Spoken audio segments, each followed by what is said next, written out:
सभी प्रेमीजनों को मेरा हार्दिक अभिनंदन, नमस्कार। आज का प्रश्न भाई अमन जी के द्वारा भाई अमन जी ने पूछा है कि बाबरे बाबा कृपया ये बताएं कि भगवान शिव की पूजा किस प्रकार की जा सकती है। भाई अमन, भगवान शिव की पूजा अनेक प्रकार से की जाती है।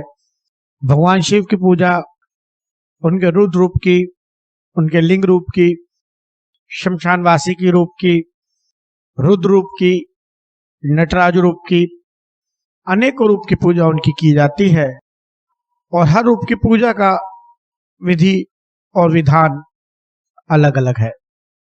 भाई अमन, मैं आज आपको भगवान शिव के लिंग स्वरूप की पूजा करना का विधान जो गृहस्थ के लिए शास्त्रमत निमित्त है, मैं उसके बारे में आपको बताऊंगा। कृपया ध्यान से समझिए, क्योंकि जिस प्रकार प्रश्नावली का टेस्ट में गलत तरीके से लिखते हैं, शब्दों की स्पेलिंग मिस्टेक हो जाती है तो भी नंबर कट जाते हैं, उसी प्रकार पूजा है। पूजा में गलतियां करने से नंबर कटने की तरीके से ही हमारी पूजा का मनोवांछित फल नहीं मिल पाता। भाई अमन, हमारे गांव में, हमारे शहर में करीब करीब हर स्थान पर भगवान भोलेनाथ, भगवान शिव सपरिवार लिंग रूप में स्थापित हैं। भगवान शिव की पूजा में बहुत ही सरल विधान है। सवेरे प्रातःकालीन ब्रह्म मुहूर्त में उठकर नहा धोकर स्नान करके धुले हुए वस्त्र पहनकर, किसी भी कलर का, किसी भी रंग रूप का आप कपड़ा पहन सकते हैं जो सभ्य हो।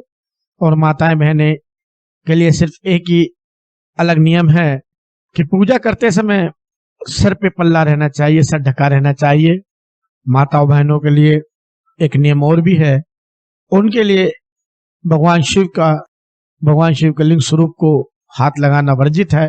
जल चढ़ा सकते हैं, जोत लगा सकते हैं, लेकिन हाथ नहीं लगा सकते।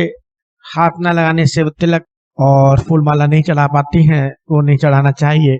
भाई मन, भगवान शिव की पूजा के लिए प्रातः घर से तांबे, पीतल, चांदी या कांसे के लोटे में जल लेकर मंदिर जाएं। सर्वप्रथम भगवान गणेश को, तत्पश्चात माँ पार्वती को, उपरांत प्रभु कार्तिक को, उपरांत नंदी महाराज को और अंत में भगवान शिव को जल चढ़ाना चाहिए।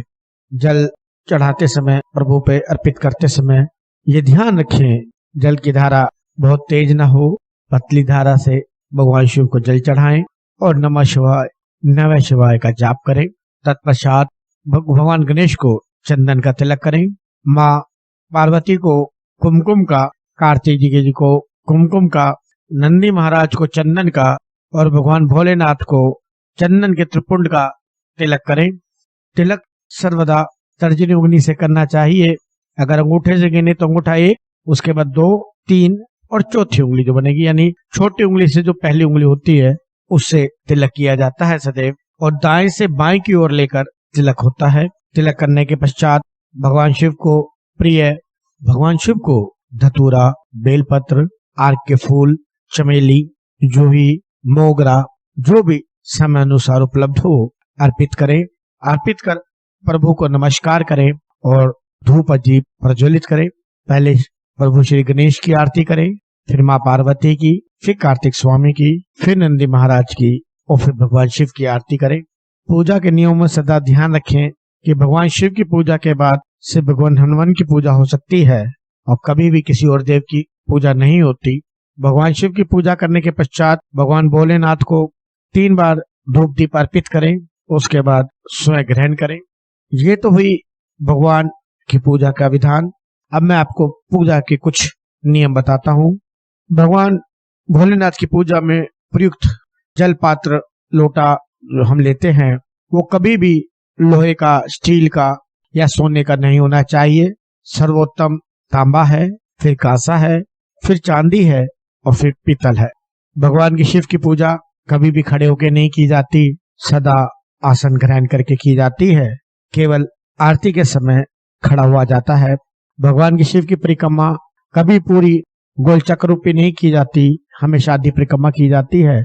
सदा ध्यान रखें, भगवान शिव को अर्पित करने के बाद जो जल जहां से निकासी लेता है उसको कभी नहीं लांघना चाहिए। पूजा करते समय कभी भी पूर्व में न बैठें, पूर्व मुखी होकर न बैठें। कोशिश करें आप उत्तर में स्थान लें। भगवान शिव की पूजा के समय कोशिश करें कि नीला और सफेद वस्त्र धारण ना करें। लाल, पीला, गेरुआ, भगवा, नारंगी कलर हो तो सर्वोत्तम है। भगवान शिव के जल में कभी भी चावल, रोली, कुमकुम, पुष्प कभी नहीं डालने चाहिए। अगर दूध से भगवान का अभिषेक करना हो तो तांबे का लोटा, तांबे का कलश कभी प्रयोग ना करें। कोशिश करें कि चांदी के पात्र का प्रयोग करें और भगवान को दूध से अभिषेक करने के पश्चात जल से अभिषेक जरूर करें। भगवान शिव को कभी भी कुमकुम, रोली का तिलक नहीं किया जाता। काले तिल, भस्म, गुलाब, गेंदे फूल प्रयोग करते समय एक बार गुरु से या पंडित जी से पूछ लें।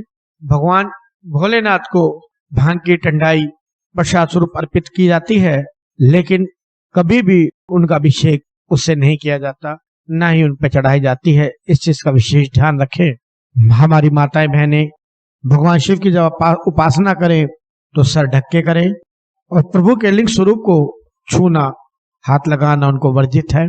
इस चीज का विशेष ध्यान रखें।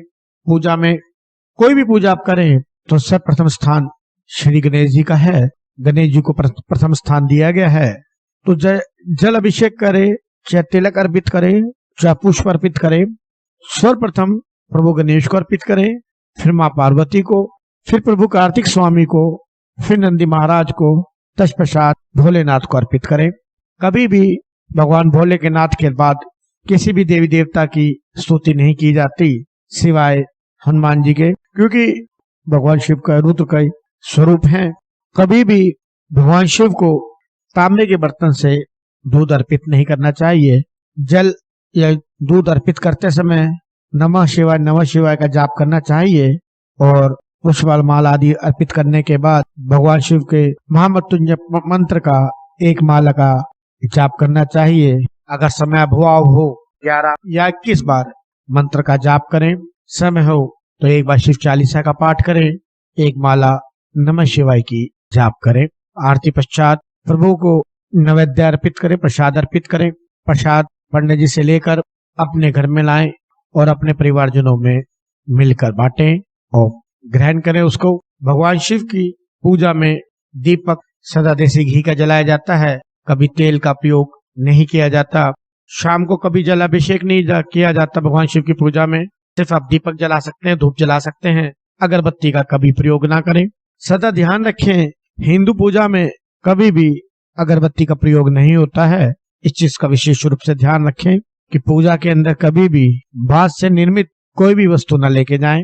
उम्मीद है भाई अमन जी आपकी पूर्ण रूप से संतुष्टि हो गई होगी। फिर भी कोई चीज ना समझ में आए, कोई शंका लगे तो नीचे कमेंट में लिखिए, मैं आपको जरूर उत्तर दूंगा।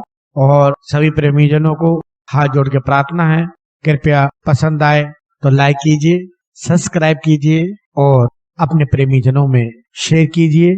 धन्यवाद।